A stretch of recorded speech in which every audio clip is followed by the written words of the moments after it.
De nuevo a su canal Traducciones Críticas. Yo soy Justina María y el día de hoy vamos a revisar la tercera parte del testimonio de Elena.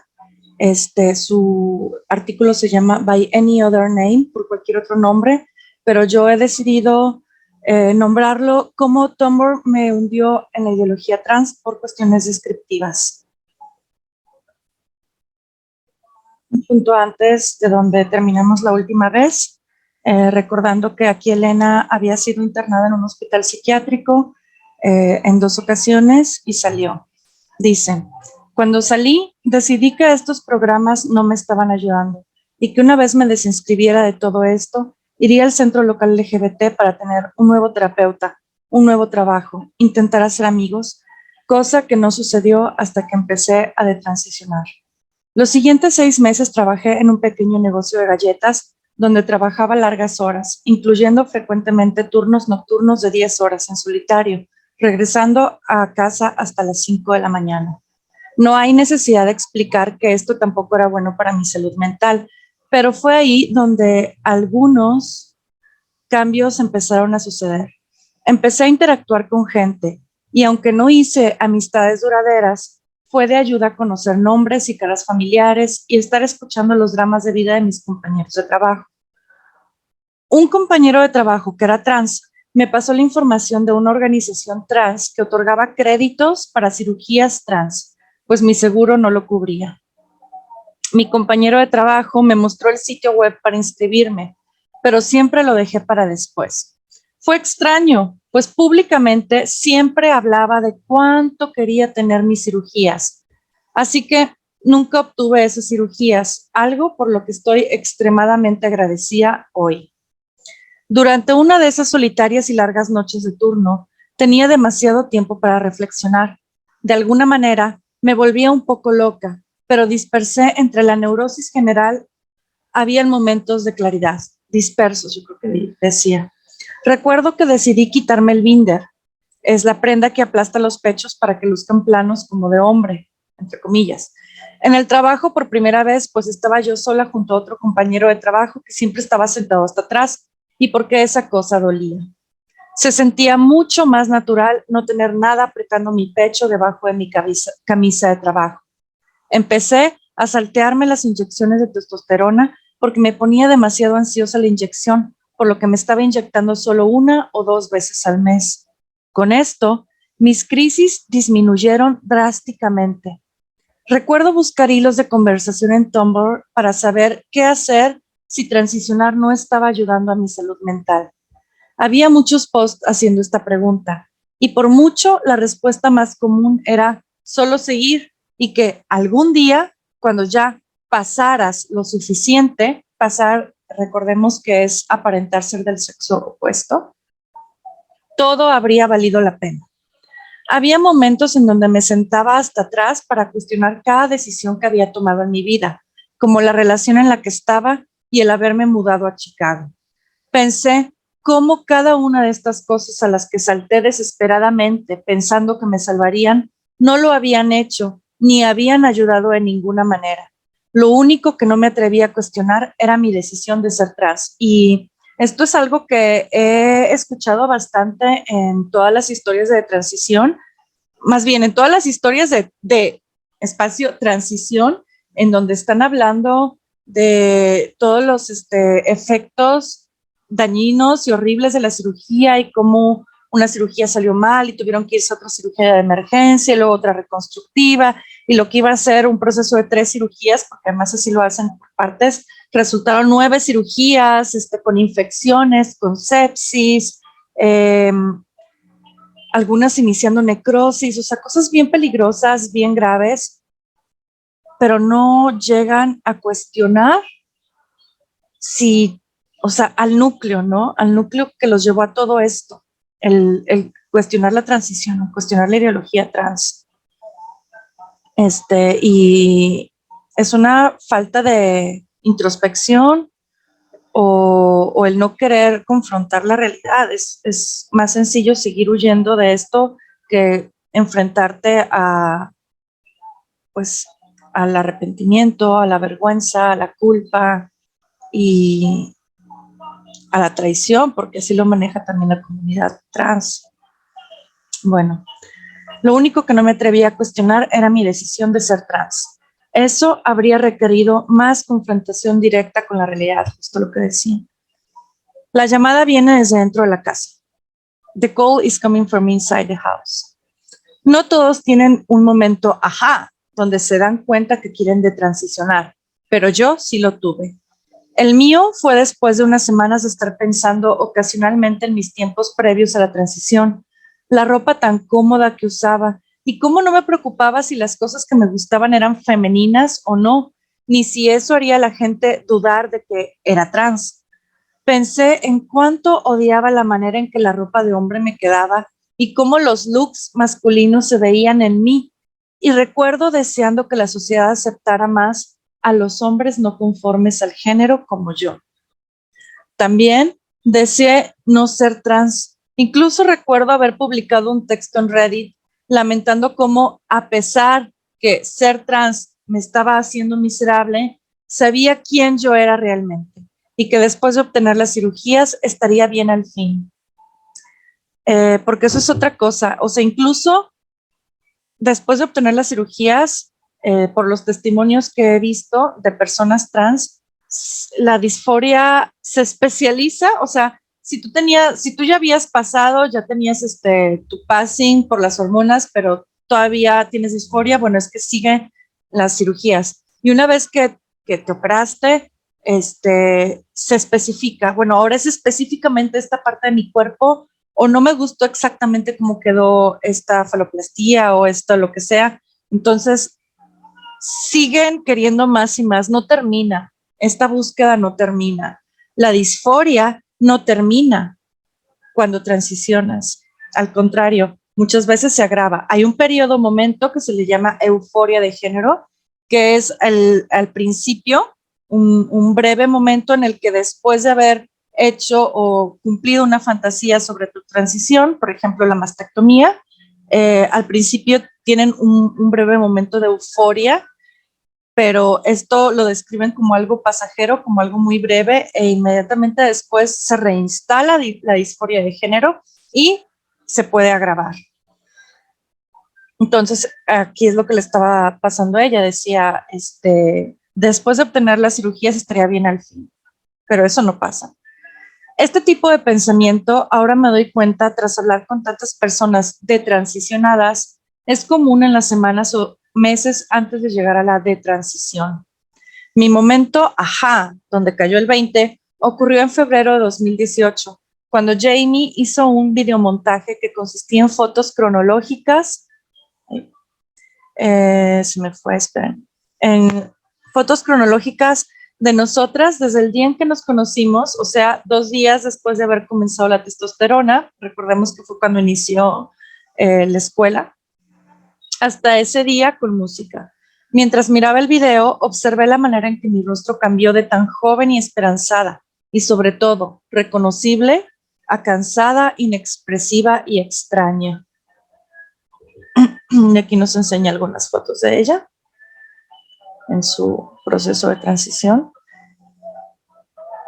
Y hasta eso veo pocos cambios, porque los efectos de la testosterona en la mayoría de las mujeres tienen cambios en la masculinización facial, en los vellos, empiezan a tener mucho más vello facial, y bueno, creo que a ella le fue hasta eso bien, por decirlo de cierta manera. Comencé a llorar descontroladamente. Al principio, Jamie pensó que lloraba porque me había encantado el video, pero pronto le dije que lloraba por otra cosa, que no le diría por qué. Lloré y lloré y lloré. Cada memoria que esas fotografías evocaba desfilaba frente a mis ojos. Todo el dolor que sabía estaba detrás de mi mirada, estaba emergiendo vívidamente. Vi la inocencia convertida en angustia y sabía que había tomado el camino equivocado por mucho, mucho tiempo. No sabía, no sabía que iba a resultar de esta manera. Yo solo era una chica. ¿Cómo pude haber sido tan estúpida? No logré encontrar la manera de decirle a Jamie lo que estaba pensando realmente. Sabía que ella probablemente se preocuparía e intentaría convencerme de racionalizar ese sentimiento, pero ya era demasiado tarde. El encanto había sido roto. En silencio me autorregañé y me derrumbé por dentro hasta encontrar el valor de decirle a mi terapeuta pro LGBT que ser trans había sido un grave error. Recuerdo su respuesta tan claro como el agua. Pero si tú siempre has hablado de tu terrible disforia. Ya sé, pero yo no creo que eso es lo que era, le contesté, y empecé a expresarle mis pensamientos aún en desarrollo sobre cómo había desarrollado la disforia, justo después de enterarme sobre las identidades de género en Internet cuando era adolescente. O sea, antes de saber que existía la disforia de género, no tenía disforia de género. Cuando estaba luchando con tantos otros problemas mentales por un largo tiempo y que en retrospectiva me había dejado llevar pensando que ser trans era la explicación y solución a todos mis problemas. Ella no estaba escuchándome y cuestionó todo lo que le decía desde un ángulo de: estás intentando convencerte que no eres trans porque la transfobia te hace odiarte a ti misma. Irónicamente, nunca nadie había cuestionado mi deseo de ser trans de esa manera. Este fue el primer momento en que me empecé a dar cuenta de que algo estaba mal en el movimiento trans y en las instituciones en general. Había experimentado una enorme comprensión de lo que pasaba y era terrible, pero al menos finalmente era algo real. Y aquí estaba yo confrontándome a todas estas racionalizaciones de cómo todo esto había sido un síntoma psicológico. No sobre los efectos de la testosterona, no sobre mi creencia de que todos mis problemas se resolverían al transicionar, no sobre mi aversión a ser mujer, pero sobre el hecho de que haber transicionado había sido un error. O sea, todavía no llegaba a todas esas otras conclusiones, pero ya había llegado a la conclusión de que transicionar había sido un error. Abandoné esa sesión sintiéndome frustrada y creo que nunca regresé.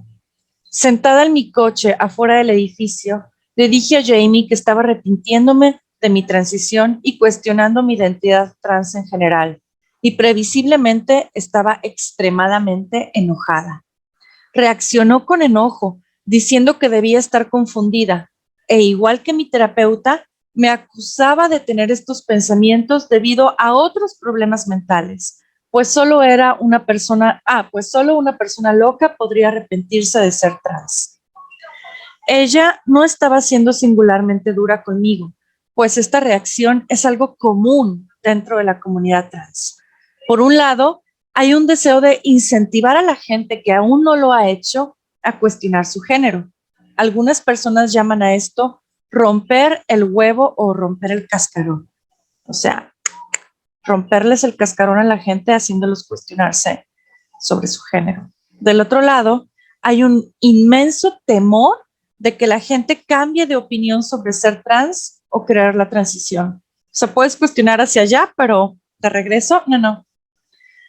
Cuando alguien por fin empieza a cuestionar su género, hay presión para empujarles a tomar acción hacia la transición social y médica, que, una vez iniciadas, hace que cambiar de opinión sea más complejo y que regresar a la vida que tenías antes aún más difícil. Yo personalmente reaccioné con enojo y desesperación cuando amigos en el pasado se atrevían a externar sus dudas sobre identificarse como transgénero, y yo misma empujé a la gente a cuestionar su género y a identificarse como trans quienes aún no lo habían hecho. Me arrepiento tanto de esto, pues algunos de estos amigos decidieron pasar a la transición médica y no creo de ninguna manera que esto haya sido para su bien. Pero en la comunidad trans, la gente sobrelleva sus dudas y su disonancia cognitiva de pretender ser alguien que no son, empujando a otros a hacer lo mismo. Disonancia cognitiva. Es por eso que tantos adultos trans militan por la transición infantil. Si un dulce e inocente niño puede ser trans, eso valida sus identidades y el sistema de creencias en el que se apegan también. Una enorme cantidad de energía está invertida en la búsqueda de validación externa y en el contraataque hacia todo lo que dispare su conflicto inferior, el cual siempre está ahí molestando desde el fondo de nuestras mentes. Cuando una persona está en paz consigo misma y se expresa naturalmente, no tiene la necesidad de microcontrolar todo y a todos a su alrededor. Durante este tiempo, Jamie y yo nos estábamos preparando para un viaje para el que mi madre nos había invitado a ambas, junto a ella y mi hermano. Ahora, finalmente, en términos cordiales, aceptamos ir y nuestra dramática conversación en el coche ocurrió una semana antes. Ambas nos sentimos presionadas a actuar como si todo estuviera bien, porque me había esforzado tanto para que mi madre tolerara mi transición que me estaba sintiendo culpable y humillada. Estar en otro lugar se sentía como estar en un campo neutro donde podíamos tener conversaciones más libremente con menos temor al juicio. Tomamos muchas caminatas largas para hablar sobre nuestras transiciones, nuestras identidades trans y a reflexionar en nuestras vidas hasta ese punto. Durante esas caminatas, Jamie también admitió a sí misma y a mí que ella tampoco quería seguir siendo trans. Nos sentíamos atropelladas, asustadas, confundidas y con mucho arrepentimiento, pero mucho más libres. De regreso a Chicago, debíamos descubrir qué seguía. Nadie de nuestras familias sabía lo que estábamos pensando y ambas teníamos miedo de avisarles. Hay una enorme cantidad de vergüenza al darte cuenta cuánto dolor y cuánto caos habías estado infligiendo en los demás en tu búsqueda de ideas que ahora considerabas ridículas y destructivas. Piensas en todas las decisiones que tomaste que no estaban relacionadas con tu transición, pero que fueron tomadas en el esfuerzo de perseguir una fantasía, y sentí como si acabara de despertar en un pozo que tú misma cavaste, demasiado profundo como para salir sin ayuda. Te sientes atrapada, acorralada, en pánico y profundamente avergonzada. El arrepentimiento llega con mucho autodesprecio, y en ese tiempo no había una gran comunidad de transicionados como lo hay hoy, para hacernos sentir que no estábamos solas en esto. Recuerdo haber buscado arrepentimiento y transición en internet y encontré un texto de una mujer mayor lesbiana, mientras que si teníamos en común la de transición, todo lo demás sobre sus experiencias era diferente y no me encontraba a mí en esa historia. Recordemos que ella es heterosexual y muchos de las explicaciones que surgen desde el feminismo radical es con la idea, o sea, de la mujer que se identifica como hombre trans, de la mujer con disforia, en su mayoría son mujeres o se cree que son mujeres lesbianas.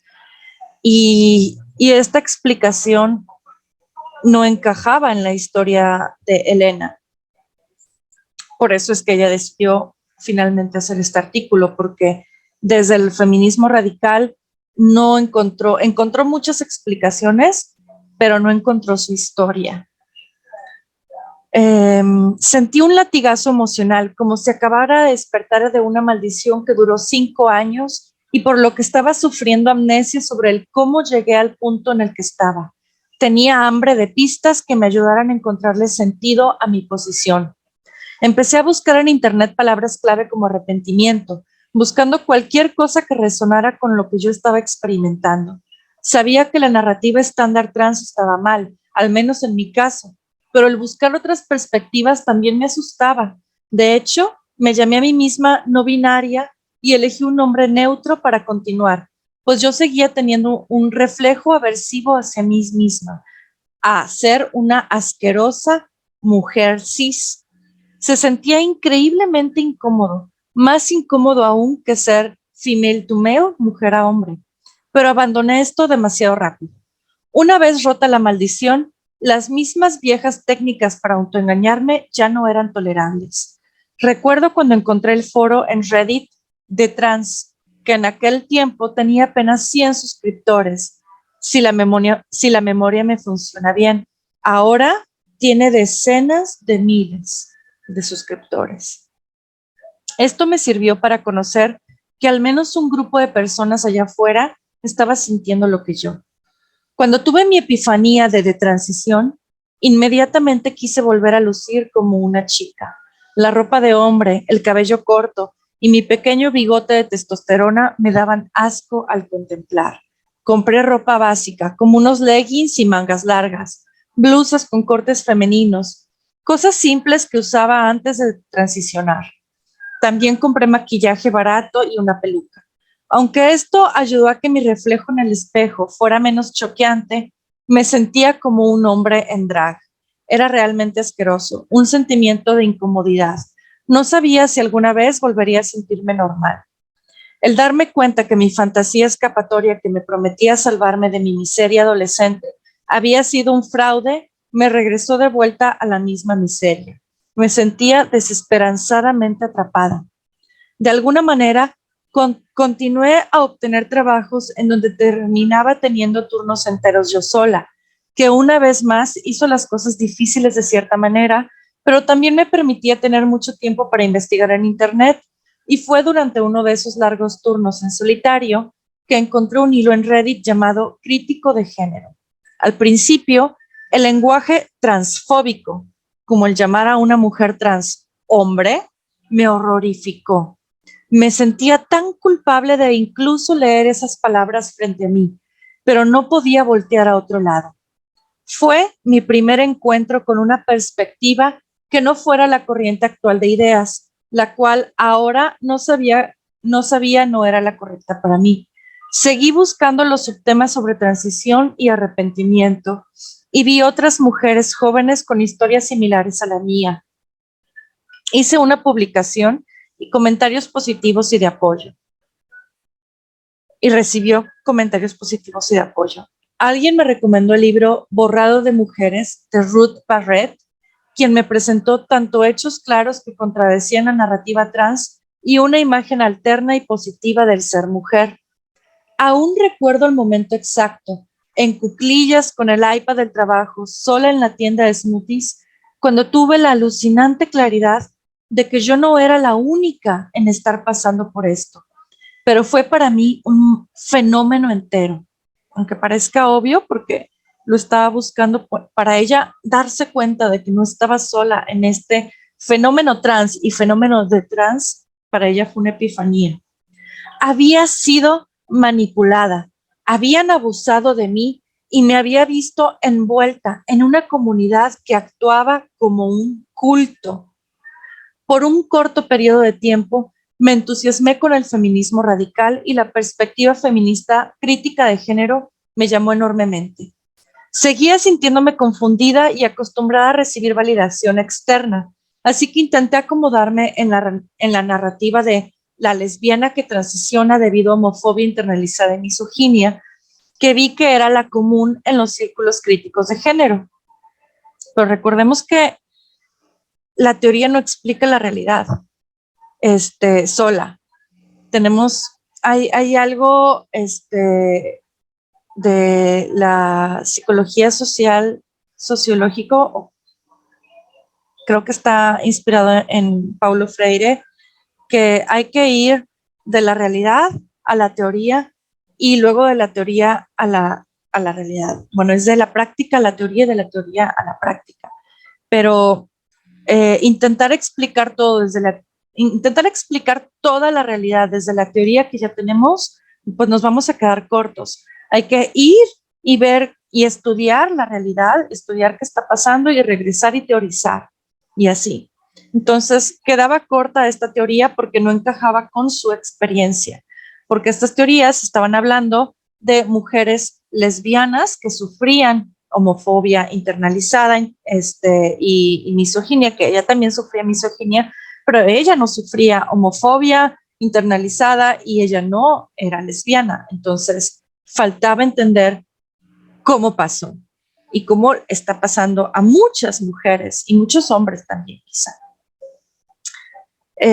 Con el tiempo empecé a creer y desarrollar mis propias creencias y entendimientos de mí misma y gradualmente me distancié del feminismo radical, pero fue una piedra firme en la que pude pisar para alejarme de la ideología de género.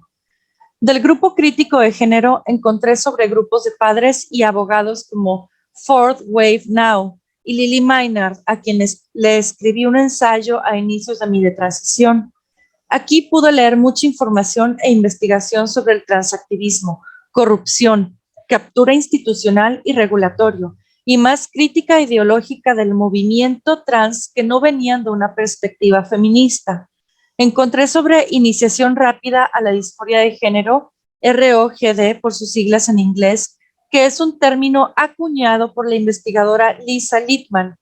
Describe los patrones que ciertos padres han reportado que preceden a las imprevistas declaraciones de sus hijos e hijas adolescentes de ser transgénero, más notablemente en adolescentes que no habían mostrado ninguna incongruencia de género durante su infancia.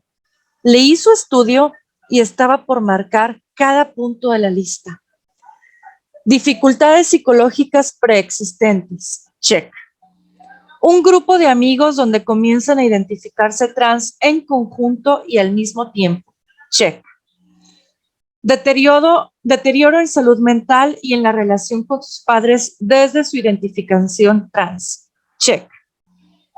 Expresar disgusto y desconfianza de la gente no trans y pasar menos tiempo con sus amigos no trans. Check.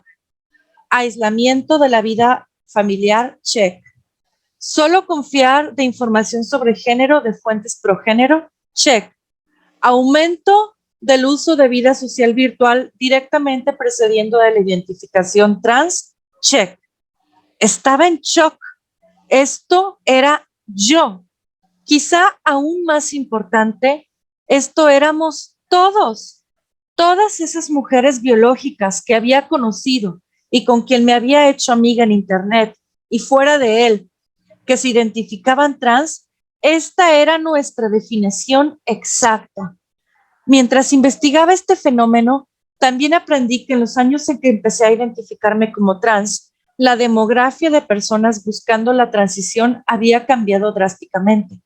Aprendí que la disforia de género había sido vista primeramente en hombres preadolescentes y hombres adultos. Supe que ya se habían hecho estudios en estos hombres, quienes tenían historias y motivaciones completamente diferentes a las mías y de las otras chicas que cabíamos en la descripción ROGD. Finalmente, me enteré que la doctora Littman había sido amenazada por su investigación, amenazada por transactivistas furiosos por su evidencia, que contradecía la narrativa trans de la que ellos eran emocionalmente dependientes. Y la institución no quiso respaldarla al no querer confrontar a los activistas trans. Estaba enojada de enterarme que esta información me había sido ocultada por esa comunidad, la cual ahora entiendo que exhibe comportamientos y dinámicas similares a los cultos y a las sectas religiosas.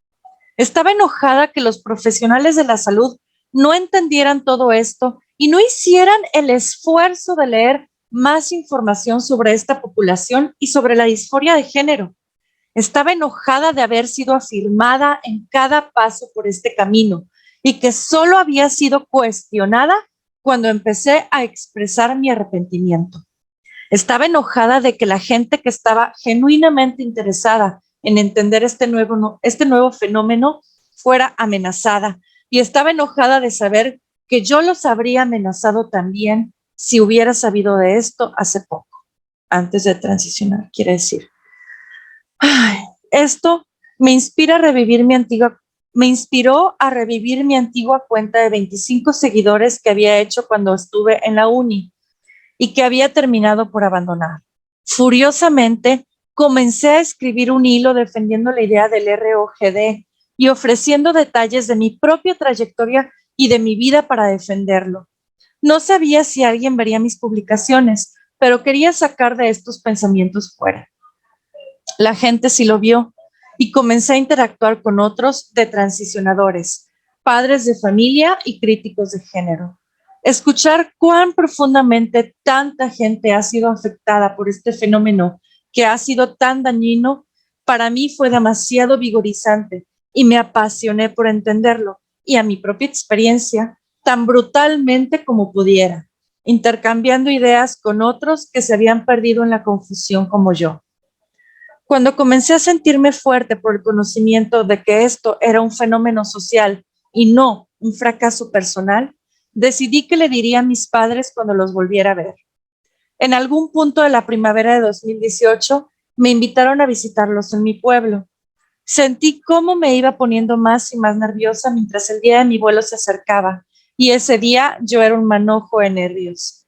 El aeropuerto de mi pueblo tiene un largo pasillo que te toma al menos 10 minutos atravesar desde la terminal a la sala de recuperación de maletas. Los puntos se hicieron más grandes y sus imágenes se enfocaron, y con cada paso que daba sentía más miedo, mi corazón latiendo fuerte en mi pecho, mi estómago retorciéndose y un mareo por todo mi cuerpo. A los 50 metros, mi visión se apagó por unos segundos. Así de aterrorizada me sentía de admitirle a mis padres lo que por fin había entendido. Cuando les dije, fue esa misma noche en la cena cuando me preguntaron, ¿qué hay de nuevo? Fue una conversación extraña, pero al menos no dijeron, te lo dije. No dijeron nada, quizá no sabían qué decir. Dijeron que les daba gusto escucharlo y que pensaban que de transicionar era la decisión correcta. Mi hermano guardó silencio durante todo el momento. Y más tarde esa noche le escuché decirle a sus amigos de videojuegos, pues resulta que mi hermana ya no es trans. Lo más difícil sobre de transicionar, en mi caso, afortunadamente no fueron daños permanentes en mi cuerpo, algo que muchos otros jóvenes con historias similares a la mía no pueden decir.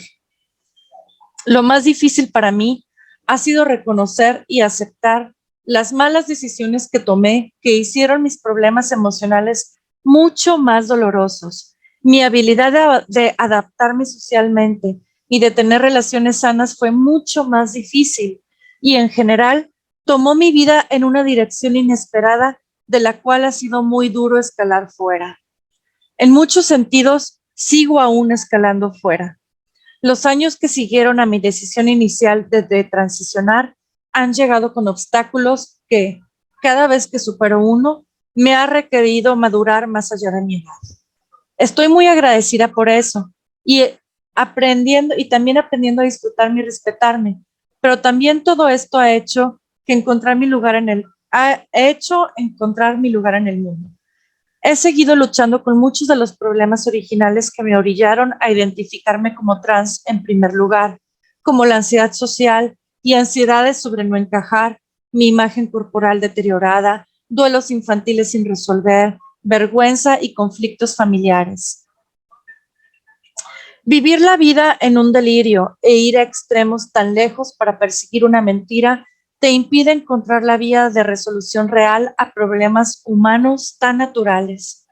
Incluso si la testosterona por sí sola no hubiera tenido un efecto tan dañino en mi mente y en mi vida, el solo hecho de identificarte como trans y transicionar fue, para mí, un acto de inmensa autodestrucción. Las emociones son una manera para el inconsciente, todo el cuerpo sintiente comunique a la parte nuestra que experimenta el pensamiento consciente información sobre cómo el ambiente y la gente que nos rodea nos afecta. Y para poder movernos a través de emociones dolorosas y superarlas, debemos primero reconocer la emoción original que está ocurriendo y tener compasión hacia nosotros por sentir esa emoción en el contexto que está ocurriendo. La identidad trans me arrebató esta capacidad al culpar y castigar a mi cuerpo por las emociones que estaba sintiendo. Resultó en una aún más amplia desconexión de la comprensión de las condiciones que me llevaron a sentir esa tristeza, miedo y duelo. Transicionar hizo de mi salud mental mucho, mucho peor. No mejor. Fue un púdrete a la niña en mi interior.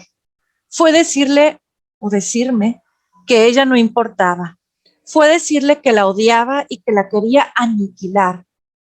Fue un acto de guerra hacia mí misma. Y abro paréntesis porque esto me recuerda cómo también es muy común escuchar que el nombre, el nombre original es el death name y que la vida pasada, la vida antes de haber transicionado, las personas que transicionan es como si estuvieran muertas. Entonces, literalmente es una forma de querer aniquilarte.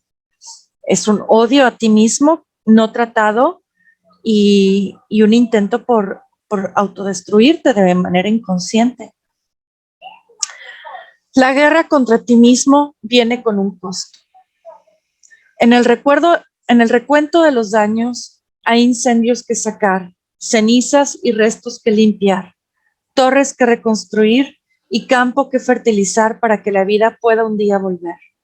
Acabando de volver de la guerra, porque ella dijo, fue decirle que lo deba que la quería aniquilar, fue un acto de guerra hacia mí mismo. Omití eso, creo. Acabando de volver de la guerra, estas necesidades del recuento de los daños me parecía imposible. La mente y el cuerpo están demasiado cansados. Necesitaba comenzar, no con acciones, sino tornándome a mí misma y finalmente respetando las emociones que había intentado enterrar. Con cada nivel de profundidad hacia la compasión propia, podía entonces dar un paso a la acción que me llevaría de nuevo hacia el mundo exterior. Este ha sido mi proceso de gira y afloja, de sanación y recuperación de los años que no solo fueron tirados a la basura, sino que me empujaron tan fondo que casi me ahogo. Seguido sentí ese despertar de la maldición y me transportaba a ese tiempo de estado de conciencia en mis 15 años, como todos esos años de ser trans no era realmente yo y que mi yo real mintió, aletargado sobre todo. Finalmente era capaz de avanzar una vez que la falsa persona se había desintegrado. Ser mi yo real, de nuevo, años después de transicionar en este punto, sigo sin poder comprender cómo fui consumida por esta falsa persona. No se siente como si esa persona hubiera sido yo. Y me causa mucha tristeza pensar que sentí la necesidad de rechazarme tanto, hasta completamente disociar sobre quién era, porque ahora sí que me gusto. Reconozco que muchas de mis cualidades que hicieron de mi vida difícil en algún momento también hacen de mí una persona única en una manera tan poderosa. Y aquí está ella, ahora nos enseña sus fotos y dice, bueno, son las fotos desde 6 meses hasta 3 años y medio después de haber decidido de transicionar y eliminar la testosterona. Y bueno, pues sí podemos verla, sobre todo con sonrisas más genuinas. Ahora creo firmemente que al superar una adversidad es la única manera en que una persona puede llegar realmente a disfrutar y sentirse orgulloso de sí mismo, pero sí existe lo que llamaré un daño innecesario. Y bueno, hasta aquí lo voy a dejar, parece que hasta ahí traduje y no me di cuenta hasta ahora. Dice, mi historia no es una excepción, no soy troubled, o sea, no estoy mal o no soy responsable. Me considero afortunada porque hay otros que han salido con daños mucho más peores, exponenciales. Aunque hay mucha fuerza que encontrar en esta lucha, en esta superación, la verdad es que cualquier persona joven que sufra con baja autoestima, con la capacidad de hacer amigos, con encajar en los roles de género o con imagen corporal, es una persona vulnerable a caer en esta ideología que experimenta médicamente con sus cuerpos.